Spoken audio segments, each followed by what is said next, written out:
वालेकुम कश्मीर चैनल देखने वाले नाजरीन, इस वक्त मैं मौजूद हूँ दुमई मथरानी के मकाम के ऊपर। नाजरीन, आज का मेरा विज़िट पीपल्स पार्टी के मरकज़ी दफ्तर का और पीटीआई के मरकज़ी दफ्तर का था। यहाँ पाकिस्तान पीपल्स पार्टी आज़ाद कश्मीर के जो उम्मीदवार असम्बली में नकियाल सेक्टर के चौधरी जावेद इकबाल बडानवी साहब, उनके करीबी साथी चौधरी मोहम्मद जावेद इकबाल साहब, इनका नाम भी जावेद है, ये उन्हें छोड़कर इस वक्त पाकिस्तान तहरीक इंसाफ के उभरते हुए सियासी रहनुमा चौधरी आसफ़ हनीफ़ कैलवी साहब को ज्वाइन कर चुके हैं और बड़ी दिल लगी के साथ उनके लिए दिन और रात कोशा हैं, उनके लिए मेहनत कर रहे हैं, उनके लिए काम कर रहे हैं। ये फितरी अमल है। कोई भी जब सियासी कारकुन जिस भी जमात में जाता है, वो जहाँ भी होता है, फिर उसी जानफशानी से काम कर रहा होता है जैसे वो पिछली जमात में करता। तो यही देखने में आया। चौधरी जावेद साहब भी वही, जिस तरह ये 2011 और 2016 में चौधरी जावेद इकबाल बडानवी साहब के लिए काम कर रहे थे, इसी तरह वो आसफ़ हनीफ़ कैलवी साहब के लिए काम कर रहे हैं। तो इनसे पूछते हैं कि इनकी नाराज़गी की क्या वजह, जावेद इकबाल बडानवी साहब को इन्होंने क्यों छोड़ा और चौधरी आसफ़ हनीफ़ कैलवी साहब के साथ इश्क इन्हें कैसे हुआ। जी चौधरी साहब, अस्सलाम वालेकुम। वालेकुम अस्सलाम जी, कैसे आप? ठीक है जी। गुमनाम कश्मीरी साहब, आज से पहले जो भी इलेक्शन हुए हैं यहाँ हमने भरपूर पीपल्स पार्टी का साथ दिया, पीपल्स पार्टी की सपोर्ट की और वोट दिए। बहरहाल पीपल्स पार्टी की हुकूमत ने आकर हमारे साथ वो जुल्म किया, वो नुकसान किया कि जो नाकाबिले बर्दाश्त है, क्योंकि हमारा पूरा रकबा जो है इन्होंने तबाह और बर्बाद कर दिया। इसलिए मैंने पीपल्स पार्टी की जमात छोड़कर तहरीक इंसाफ में सपोर्ट करने के लिए आया हूँ और इंशाल्लाह भरपूर सपोर्ट करूँगा। ये वो दुमई मथरानी है कि जहाँ पीपल्स पार्टी का दफ्तर भी खुला, सपोर्ट भी की, सब कुछ किया। कभी भी किसी पार्टी को ना ही हमने दफ्तर खोलने दिया, ना ही कभी किसी का झंडा लगाने दिया। आज वही मंजर आप देख रहे हैं कि ये दुमई के मकाम पर तहरीक इंसाफ के झंडे भी लहरा रहे हैं और दफ्तर भी खुला है।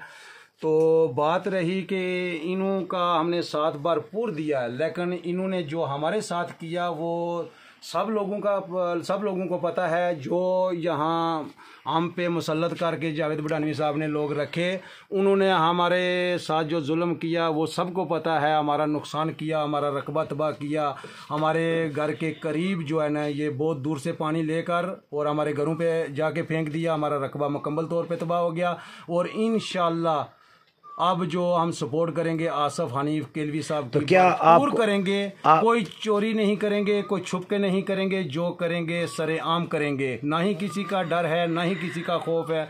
डर है तो अल्लाह की ज़ात का है, जिसने पैदा किया और उसी ने रूह कब्ज़ करनी है, उसका डर रख के हम इंशाल्लाह कैंपेन पूरी आसफ़ हनीफ़ कैलवी साहब की करेंगे।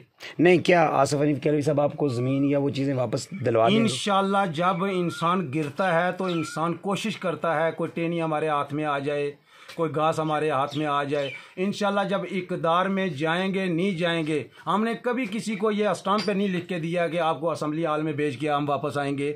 इंशाल्लाह हम कोशिश करेंगे, अगर ये इक़्तिदार में जाएंगे तो पूरा यकीन है हमें कि इंशाल्लाह ये हमारा काम करेंगे। और आसफ़ हनीफ़ कैलवी साहब को ये बहुत बड़ा क्रेडिट जाता है कि हमारा दुमई मथरानी नाले पे जो पुल है, इधर कितनी जानें नुकसान हुई हैं, बहुत कीमती जानें नुकसान।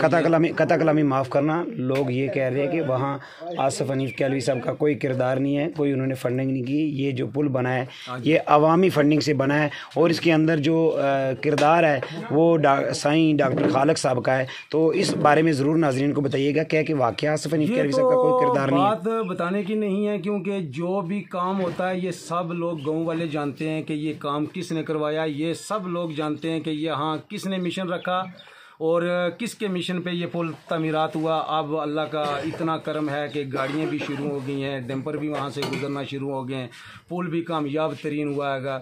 ये इंशाल्लाह बशर्ते ज़िंदगी रही तो आने वाले वक्त में हम बताएंगे कि आसफ़ हनीफ़ कैलवी साहब का वोटर सपोर्टर कितने यहाँ।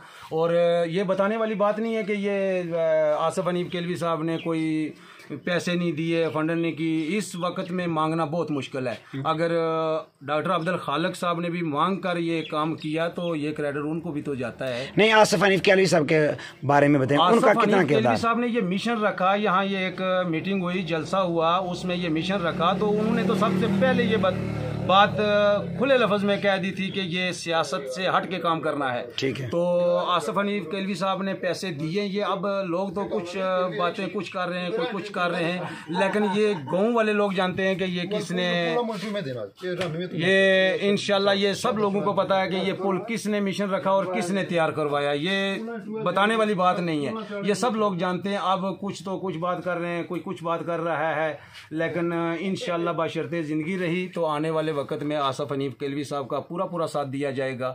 اچھا, اس وقت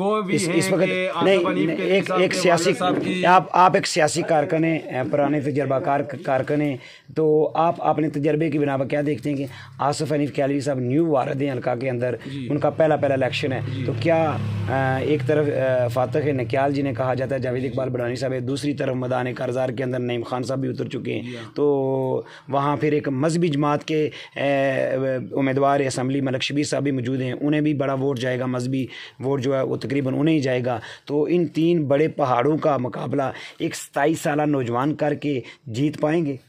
انشاءاللہ آدمی کوشش ہی کر سکتا ہے. تو جب بھی آدمی میدان میں نکلتا ہے تو 5 10 سال 15 سال یہ تو مار کھانی پڑتی ہے. اگر جاوید بڑھانوی صاحب نے الیکشن میں حصہ لیا تو انہوں نے بھی 10 سال 15 سال ماریں کھائی, اور اس کے بعد انشاءاللہ تیسرا الیکشن جا کے انہوں نے بھی. ٹھیک ہے, آپ کا کہنے کا مقصد ہے ابھی آصف حنیف کیلوی صاحب مزید یعنی کہ مار کھائیں گے تو انشاءاللہ مار ہی کھانے سے آدمی آگے آتا ہے, مار کھانے کے بغیر کیسے آگے آتا ہے. انشاءاللہ اگر جاوید بڑھانوی صاحب یہاں آئے تھے, متھرانی منڈیتر میں قدم رکھا, تو سب سے پہلے جب انہوں نے قدم رکھا تو ان کو نہیں جانتے تھے لوگ, جب قدم رکھا تو سب لوگوں نے جان لیا کہ یہ ہیں جاوید بڑھانوی صاحب. تو انشاءاللہ جیسے انہوں کو لوگوں نے جانا پہچانا, ایسے ہی آصف حنیف کیلوی صاحب کو جانے پہچانا. چودھری صاحب اپنا قیمتی وقت دینے کا بہت بہت شکریہ.